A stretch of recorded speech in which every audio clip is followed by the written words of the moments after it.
انی رحمۃ اللہ علیہ کا ارشاد ہے کہ اللہ تعالیٰ نے مجھے ایسے مقام پر پہنچایا ہے کہ اگر اس کو زبان سے ظاہر کروں تو علماء ظاہر مجھ پر کفر کا فتویٰ لگائیں گے اور علماء باطن مجھ پر زندیق ہونے کا فتویٰ لگائیں گے، لیکن میں کیا کروں کہ اللہ تعالیٰ نے مجھے واقعتاً اپنے فضل سے یہ سب مقامات عطا فرمائے ہیں۔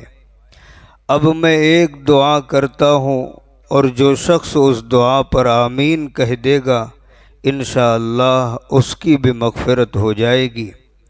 وہ دعا یہ ہے کہ اے اللہ مجھے نبی کریم صلی اللہ علیہ وسلم کی سنت کی اتباع کی توفیق عطا فرما، آمین۔